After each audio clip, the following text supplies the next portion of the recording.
అందరికీ నమస్తే అండి. వైఎస్ఆర్‌సీపీ పార్టీ నాయకులను చూస్తా ఉంటే నాకు రాబందులు గుర్తుకొస్తాయండి. ఎక్కడైనా ఎవరైనా చనిపోతే సాధారణంగా మనిషి అన్నవాడు ఎవడైనా గానీ బాధపడతాడు. అయ్యో! ఇలా జరిగింది ఏంటి అని చెప్పేసి. కానీ వైఎస్ఆర్‌సీపీ పార్టీ నాయకులు లోలోపల సంతోషపడిపోతారన్నమాట. భలే దొరికారులే మనకొక శవం దొరికింది రాజకీయం చేయడానికి అని చెప్పేసి. మనకి మెడికో ప్రియాంక సంఘటన మనందరికీ తెలిసిందే. దురదృష్టవశాత్తు ఆవిడ నిన్న చనిపోయారు. చనిపోయిన కాడ్నించి వీళ్ళ రాజకీయాలు చూడండి. వీళ్ళు ఆ కుటుంబాన్ని పరామర్శించడానికి వెళ్ళి అక్కడ రాజకీయం చేస్తున్నారు.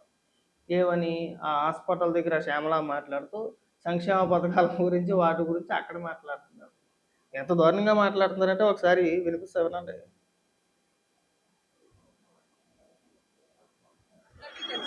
అసలు బయటికి రావడానికే 2 రోజులు ఆలస్యం చేశారు. రానివ్వకుండా ఆపేశారు. ఆపింది ఎవరు? ఎందుకు బయటికి రానివ్వలేదు జరిగిన తర్వాత? వైఎస్ఆర్ కాంగ్రెస్ పార్టీ నాయకులు వెళ్ళి అప్పుడు ఇలా జరిగింది అనే విషయం బయటికి తీసుకొస్తే కానీ ఒక రాష్ట్రంలో ఆడపిల్లకి జరిగిన అన్యాయం బయటికి రాదు. ఎవరు మాట్లాడరు దాని గురించి. విద్యకి వైద్యానికి చంద్రబాబు నాయుడు గారు ఎంత మర్యాద ఇస్తారో ఈ విషయంలో మరొకసారి రుజువైంది. నిజంగా ఒక డాక్టర్ అవ్వాలంటే ఈ రోజు ఎంత కష్టం అండి. ఆయన రక్తాన్ని చెమటగా మార్చి కోట్లలో ఖర్చు పెట్టి వాళ్ళ అమ్మాయిని వాళ్ళ కుటుంబంలో మొట్టమొదటి డాక్టర్ ఈ అమ్మాయి ఆ అమ్మాయిని డాక్టర్ చేయాలని ఆశపడిన ఒక తండ్రికి ఈ రోజున ఆంధ్ర రాష్ట్ర ప్రభుత్వంలో ఏం దక్కింది? చనిపోయిన బిడ్డ శవం దక్కింది. దానికి ప్రభుత్వం ఏం చేసింది మెట్ట? ప్రభుత్వానికి ఏం సంబంధం లేదు. నువ్వు బుర్రను మాట్లాడుతున్నావా, బుర్ర లేకుండా మాట్లాడుతున్నావు అక్కడికి వెళ్ళి. ఇదేం రాజకీయాలు? మరి బొత్తిగా ఎంత దారుణమా శవ రాజకీయమా? అక్కడికి వెళ్ళి మీరు రాజకీయాల గురించి మాట్లాడడం ఏంటండి? ఏదో పరామర్శించవచ్చు, రావచ్చు, తప్పులేదు కానీ ప్రభుత్వానికి అంటగట్టేస్తే అన్నాక ప్రభుత్వానికి ఏం సంబంధం? కనీసం మనం మాట్లాడేటప్పుడు శ్యామల కొంచెం అయినా సరే ఇంగిత జ్ఞానం ఉండాలి. మరీ ఇంత దిగజారిపోతారా? మరి ఎంత నువ్వు ఇంకా చూడండి, ఇంకా మామూలు భజన ఉండదు ఎదురా చూడండి ఒకసారి. ఆమె ఎంత మంది ప్రాణాలు కాపాడేదాన్ని కనుక ఉంటుంటే ఈ రోజు ఆమె ఈ రోజు ప్రాణాలు లేకుండా పడింది అలాగా. మేము వెళ్ళి చూసి వచ్చాము. మాకు ఇక్కడికి వచ్చేంత వరకు విషయం తెలియదు. మేము ఇంకా ఆవిడ వెంటిలేటర్ పైన ఉన్నారు, ప్రాణాల కోసం పోరాటం చేస్తున్నారు, కలవాలి అని చెప్పి వచ్చాము. మేము ఇక్కడికి వచ్చిన తర్వాత వార్త తెలిసి నిజంగా మా మనసు చాలా కలిసివేసింది. మేము కిందకి వెళ్ళి ఇదైతే అబద్ధం, ఇది పచ్చి అబద్ధం. ఇది ఒకవేళ నిజంగా మీకు ఆ చనిపోయిన ప్రియాంక పట్ల ఏమాత్రం గౌరవం ఉన్నా సరే మీరు ఈ విధంగా రాజకీయం చేసే ప్రయత్నం చేయరు. మీరు ఎందుకు వెళ్ళారు? బ్రతుకున్నారా లేరా అని చెప్పి చూడడానికి వెళ్ళారు. అక్కడికి వెళ్ళిన తర్వాత చనిపోయారని తెలియగానే లోపల మీరు సంతోషపడిపోయి ఒక ప్రెస్ మీట్ పెట్టి నాకు తెలీదా? మీరు ఎక్కడైనా సరే మీ మొఖాల్లో ఎక్కడైనా సరే ఆ అమ్మాయి చనిపోయిందని చెప్పేసి బాధ కనబడుతుందండి. వీళ్ళ మొఖాల్లో ఎక్కడైనా కనబడుతుందా? ఇక్కడికి వచ్చి నీతులు చెప్తున్నారు వీళ్ళు. ముందు ఒప్పుకోలేదు. తర్వాత చంద్రశేఖర్ అన్న వాళ్ళతో మాట్లాడి నేను చూడాలి ఆ అమ్మాయిని అని చెప్పి అడిగిన తర్వాత ఓపెన్ చేశారు. తర్వాత వెళ్ళి చూసి వచ్చాము. ఆ అమ్మాయిని అలా చూస్తే నిజంగా బాధేసిందండి. ఈ రోజున రాష్ట్రంలో వైద్య కళాశాలను ప్రైవేట్ పరం చేస్తున్నారు.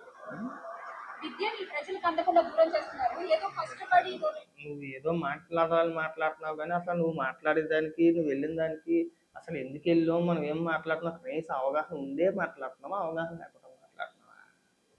జరిగిన సంఘటనకి ఎవరు బాధ్యత వహించాలి? ప్రభుత్వం బాధ్యత వహిస్తుందా? వదిలేసారా? పోనీ ఆ నిందితులను వదిలేసారంటే మనం ఇలాంటి మాటలు మాట్లాడినా పర్వాలేదు. లేదండి ఏదో సంఘటన జరిగింది, ఆ నిందితులు వదిలేశారు, కేసులు కట్టలేదు, రిమాండ్కి వెళ్ళలేదు, కేసులు పెట్టలే కానీ ఆ సెక్షన్లో అవైలబుల్గా ఉండే విధంగా ఉన్నాయి, కఠిన చర్యలు తీసుకోవాలని చెప్పేసి మనం మాట్లాడినా ఒక అర్థం ఉంటుంది. ఎక్కడ వదిలేదు, అరెస్ట్ చేశారు, రిమాండ్కి వేసారు, సెక్షన్లు అన్నీ కూడా బలమైన సెక్షన్లో పెట్టారు, విచారణ జరుగుతుంది. ఇక్కడ మీ హడావడి ఏంటండి? మరీ ఊరకొక్కల కంటే దారుణంగా ఉన్నారండి. అనకూడదాం ఇలాంటి పదాలు కానీ చెప్పిన ఉదాహరణకి.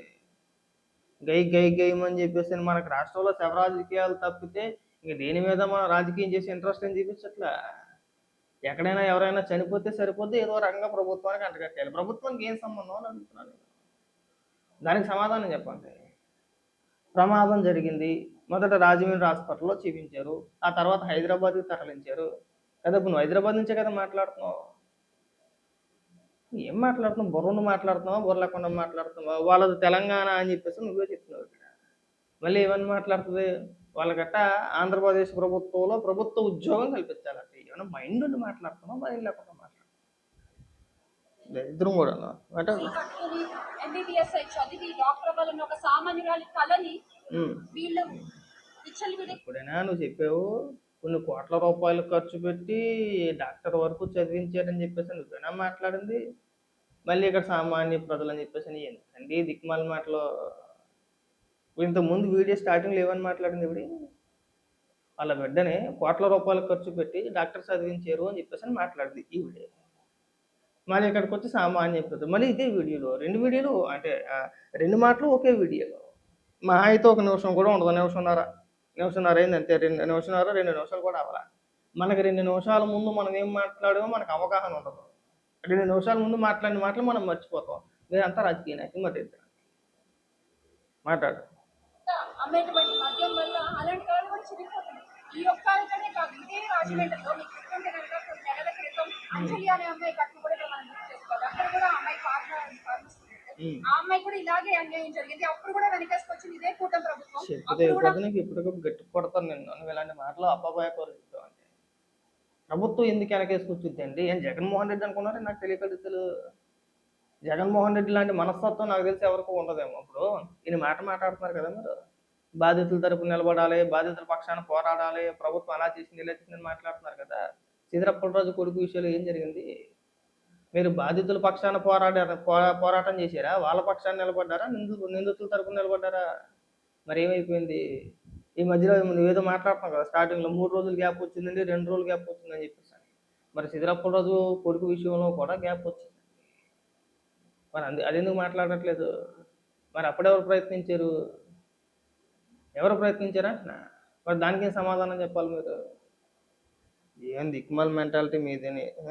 ముందుండి పోరాడింది ఇదే వైఎస్ఆర్ కాంగ్రెస్ పార్టీ ప్రభుత్వం. ఈ రోజు కూడా అదే రాజమండ్రిలో మళ్ళీ అదే మెడికో విద్యార్థికి జరిగినటువంటి అన్యాయాన్ని వాళ్ళ కుటుంబానికి న్యాయం జరిగే విధంగా ఈ కష్ట సమయంలో వారికి అండగా ఉంటూ జగన్మోహన్ రెడ్డి గారు స్పందించడం జరిగింది.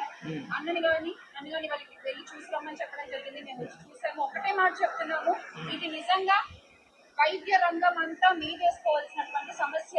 ఒక మెడికో విద్యార్థికి జరిగినటువంటి అన్యాయాన్ని విద్యార్థులందరూ రోడ్డు మీదకి వచ్చి ఖండించాలి, ఈ కుటుంబానికి అండగా నిలబడాలి. ఈ రోజు ఏదైతే మనం చాలా ప్రౌడ్ గా చెప్పుకున్నాము, వి ఆర్ ద సెన్సీ అని. నువ్వు జెన్జీకి అర్థం తెలుసు నీకు అసలు?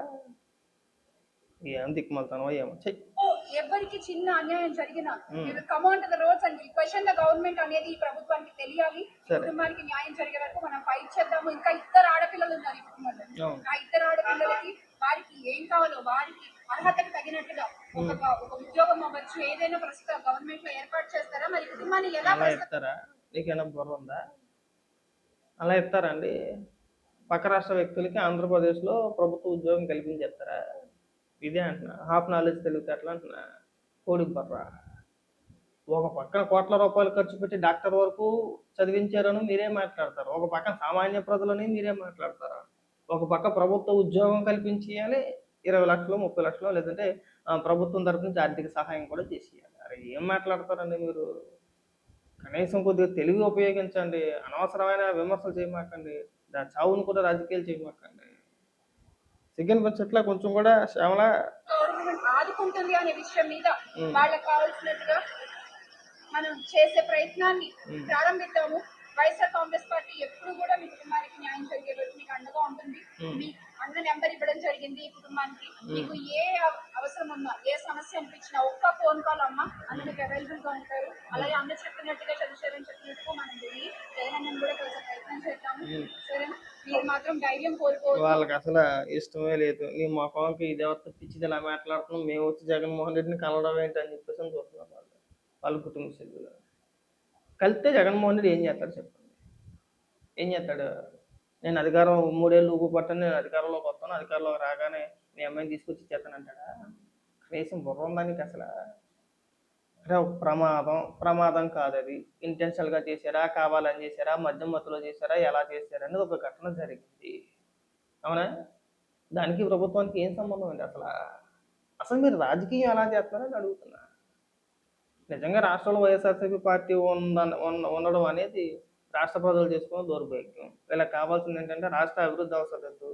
రాష్ట్రంలో జరుగుతున్న ఈ పనుల గురించి మరి వీళ్ళు మాట్లాడరు, ఉపాధి గురించి మాట్లాడరు, ఇక ఇతర సమస్యల గురించి వేటి గురించి వీళ్ళు పట్టించుకోరు. కానీ ఎక్కడైనా ఎవరైనా ఎలా చనిపోయినా సరే, ప్రమాదంతో సత్తు చనిపోయారా, లేదంటే ఇంకొక రకంగా చనిపోయారా, ఎలా చనిపోయినా సరే అక్కడికి వెళ్ళాలా, శవ రాజకీయాలు చేయాలి.